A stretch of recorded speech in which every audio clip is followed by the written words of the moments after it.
What's up, y'all? How's your mom and them?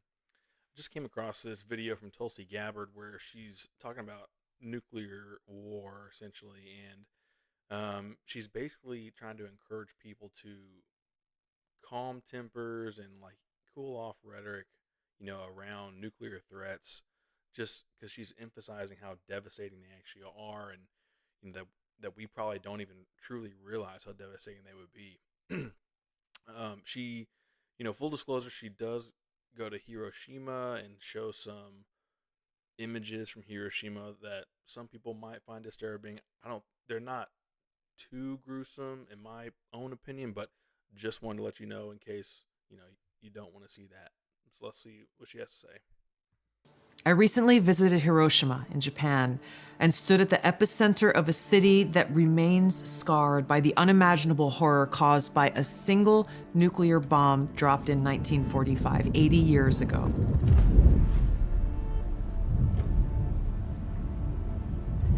It's hard for me to find the words to express what I saw, the stories that I heard, the haunting sadness that still remains. This is an experience that will stay with me forever. This attack obliterated the city, killed over 300,000 people, many dying instantly while others died from severe burns. Man, the longer we get away from that, I don't think people realize how bad it actually was. 300,000 people is a ton. That's a huge casualty number for a bomb, for one bomb. Like much less like, I mean, that's a lot. That's a big number for just a war in general, but much less one bomb. I think we don't realize that just as more time goes by how bad it actually was. Burns, injuries, radiation sickness, and cancer that set in the following months and years. Nagasaki suffered the same fate. Homes, schools, families, all gone in a flash. The survivors, the hibakusha, they carried the pain of extreme burns, radiation sickness, and loss for decades. I think this is the saddest thing about war in general, but especially something like this is the civilians that get impacted. I think it's easy to stomach another soldier, dying in battle.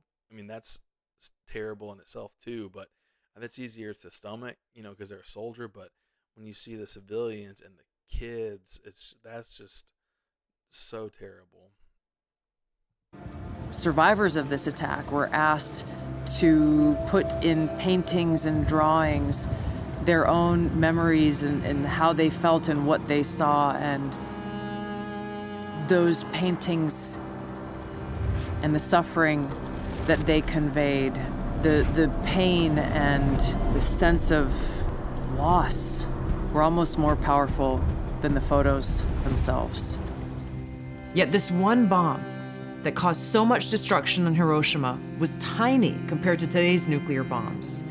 The bomb that was dropped on Hiroshima had a yield of just 15 kilotons of TNT, whereas today's nuclear warheads range in size from 100 kilotons to over 1 megaton. This is especially scary. I'm not even close to an expert in this type of stuff. So, I mean, this graph here is helpful. You see how small that Hiroshima, by the way, I think she says Hiroshima. So I don't know. I've always said Hiroshima. I don't know what the correct pronunciation is, but you see how small it is there compared to, I mean, even the one next to it, but all the way to the right, the ones that some people have today, that's insane. And Hiroshima killed 300,000. This should really concern people if, if we were actually to get close to like someone dropping one. A single nuclear weapon today could kill millions in just minutes. Just one of these nuclear bombs would vaporize everything at its core: people, buildings, life itself. The shock. I know that this is like CGI, but this is nuts. I imagine it's probably what would happen. The plume from the bomb is like going up into outer space, essentially. Like, that's nuts. Like, I don't know if that would happen, but Sounds like it probably could. Crazy visual though. Shockwave would crush structures miles away, killing and maiming countless people. And then comes the fallout. Radioactive poison spreading through the air, water, and soil, condemning survivors to agonizing deaths or lifelong suffering. A nuclear winter could follow, with smoke and ash completely blocking the sun, plunging the world into darkness and cold, killing crops and starving billions. Acid rain would scar the earth, wiping out entire ecosystems. This isn't some made-up science fiction story. This is the reality of what's at stake, what we are facing now. Because as we stand here today, closer to the brink of nuclear annihilation than ever before, political elite and warmongers are carelessly fomenting fear and tensions between nuclear powers. Perhaps it's because they are confident that they will have access to nuclear shelters for themselves and for their families that regular people won't have access to. Who has access to a nuclear shelter? Is that like exclusively elite government officials? I mean, what about like just regular billionaires that don't have government ties? Do they have bunkers? Like, I don't even know how they need to be rated. But I mean, I'm guessing it's just government people. I don't know. So it's up to us, the people, to speak up and demand an end to this madness. We must reject this path to nuclear war and work toward a world where no one has to live in fear of a nuclear holocaust. Yeah, so that's pretty crazy. One of the crazy things too that is kind of a secondary thought is the after effects of the bomb. Like she was talking about the nuclear winter blocking out the sun. Like that's pretty crazy. So I imagine it would get colder. Um, you know, not being able to access food because of no sun, smoke everywhere, and ash, acid rain. That sounds insane. So like even if you were lucky enough to miss the actual impact of the bomb itself, it would probably still be very physically unpleasant's like not even the right word. It would probably be painful just living in the aftermath of it. Like it's pretty crazy. But it kind of brings me like my first thought when I think about nuclear war is always like if it's that catastrophic and if like the assumption is like if you drop a bomb on one person, they're gonna drop a bomb on you. I mean, the assumption like you'd think that would only lead to like the complete destruction of the whole world. That's kind of like where my mind goes.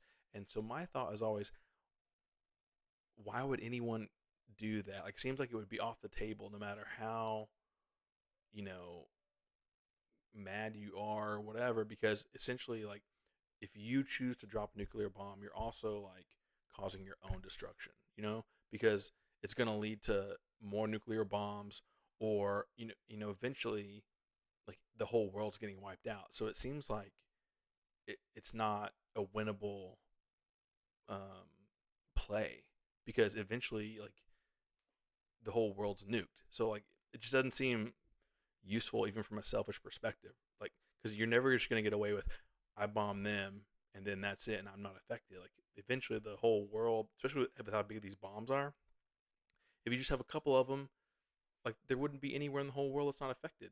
So you'd essentially be dropping a nuke on yourself. So I never really understood that. I think the only like response to that is like you have to be a crazy person, and like I understand that argument. There's I would Kim Jong Un is probably for sure in that category. Um, I think a lot of people would say Putin probably is too, and I would um, I don't know how. I mean, he is unhinged, but like I don't know if does he still have the awareness that like it would create his own destruction too. Like that's my only thing. I don't know. I'm sure some people would say Trump's crazy enough to do it too, but that's my biggest thing. Is I just feel like is there really someone out there crazy enough to do that? Because I feel like it would also be causing your own destruction. Tell me what y'all think. Y'all think that this is overplayed? Do you think that we're really at risk of nukes getting dropped? Do you think that it would, if you did drop the first nuke, that it would also be causing your own destruction? Let me know what you think in the comments. If you like this video, give it a like, subscribe to the channel, say hi to your mom and them.